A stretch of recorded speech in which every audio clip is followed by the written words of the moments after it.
Hello everyone, let's start today's topic. आज हम यहाँ पे बात कर रहे हैं सीएस एग्जीक्यूटिव की। हमारा पेपर है पेपर नंबर 8 स्ट्रेटेजिक मैनेजमेंट, और चैप्टर नंबर 14 हम पढ़ रहे थे, तो उसी को यहाँ पे कंटिन्यू करने जा रहे हैं।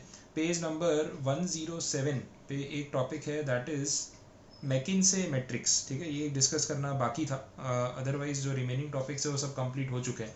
तो मैकिन्से मैट्रिक्स क्या बात कर रहा है, थोड़ा इंट्रोडक्शन देखते हैं, देन अपने उसकी टर्म्स को भी समझेंगे।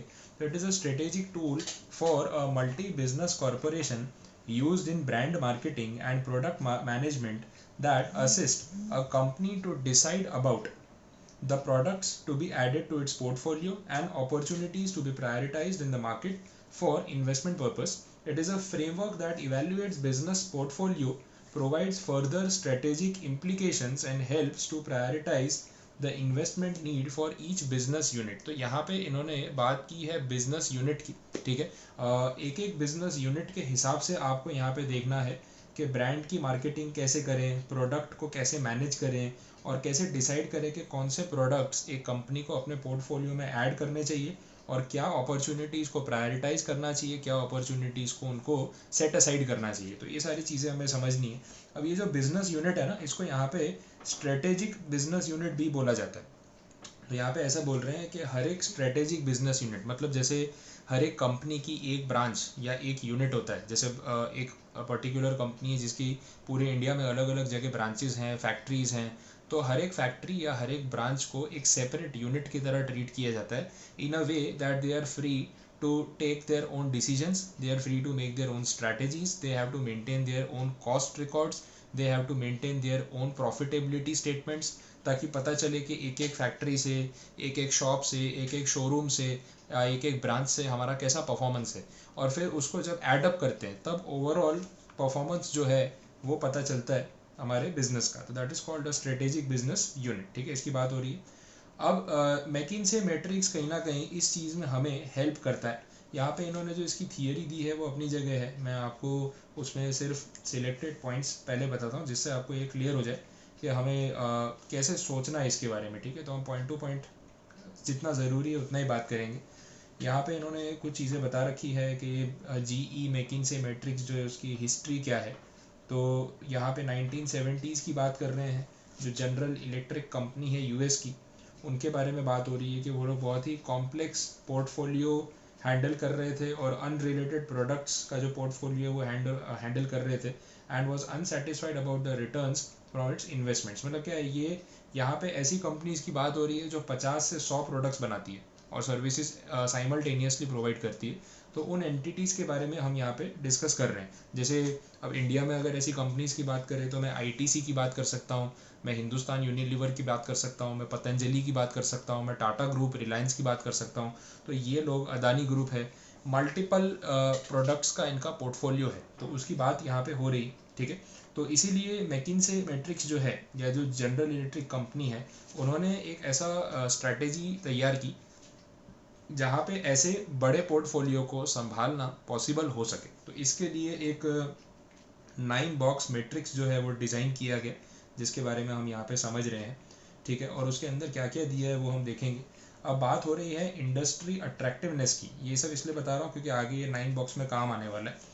Industry attractiveness indicates how hard और easy it will be for a company to compete in the market and earn profits. The more profitable the industry is, the more attractive it becomes. Obviously industry attractiveness क्या होगा भाई, जो industry जितना profit कमा के देगी वो उतनी अट्रैक्टिव मानी जाएगी, और उसी बेसिस पे हम आगे जाके उसमें इन्वेस्ट करने का सोचेंगे। तो that is the attractiveness quotient और द फैक्टर। इसके बारे में काफ़ी सारे पॉइंट्स है जिससे आपको उसकी अट्रैक्टिवनेस समझ में आएगी।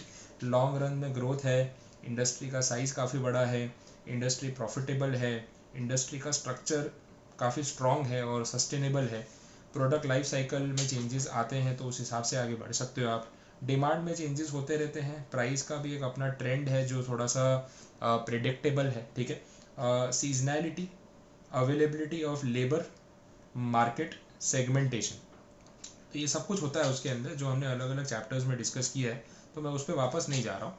अब हम बात कर रहे हैं यहाँ पे मैकिन्से मैट्रिक्स की। ठीक है, मैकिन्से मैट्रिक्स में जो 9 बॉक्स मैट्रिक्स बोला है, आपको ये देखना है कि आपके बिजनेस यूनिट की स्ट्रेंथ कैसी है और इंडस्ट्री की अट्रैक्टिवनेस कैसी है, ठीक है। अब देखो जो एरोज जा रहे हैं, बिजनेस यूनिट की strength right to left increase हो रही है और इंडस्ट्री की अट्रैक्टिवनेस अपवर्ड्स डायरेक्शन में जो है वो इंक्रीज हो रही है। तो ये आपको यहाँ पे दिख ही रहा है।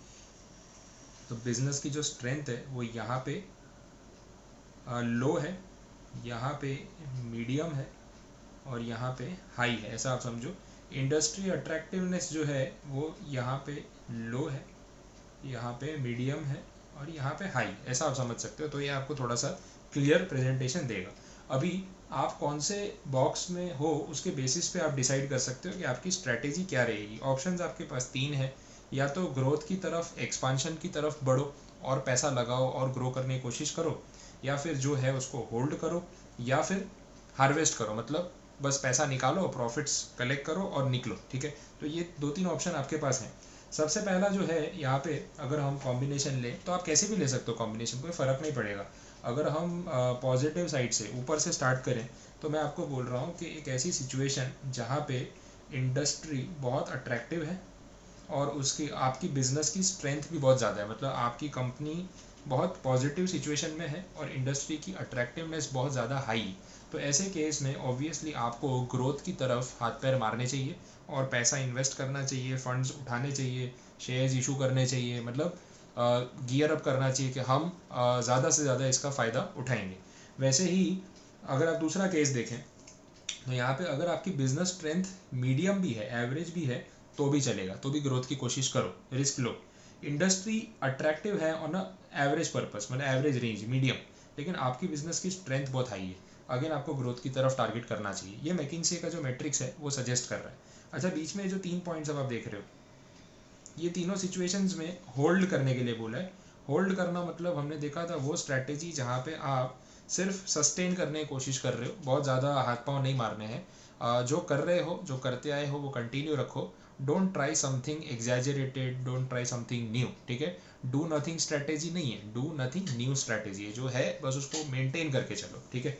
और तीसरा वाला जो पार्ट है हार्वेस्टिंग, वो आपको तब बोला है जब आपको लगता है कि अब जितना हमने यहाँ से कमा लिया है ना, शायद बढ़ेगा तो नहीं लेकिन धीरे धीरे ये भी कम होता जाएगा, तो हार्वेस्ट करके यहाँ से निकलो।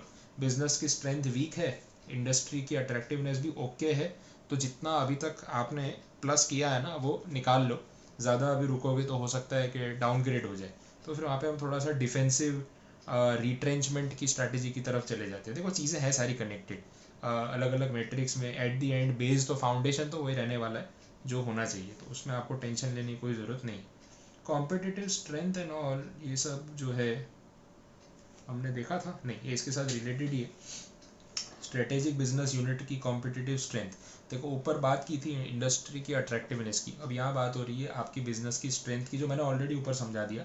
तो ये उसके एग्जांपल्स दिए और कुछ नहीं, कि हमारा प्लस पॉइंट क्या क्या हो सकता है, उसकी पॉसिबिलिटीज़ आपको बताइए, उसके कुछ एडवांटेजेस बताए हैं, कुछ डिसएडवांटेजेस, बस। तो यहीं तक अपना बाकी था।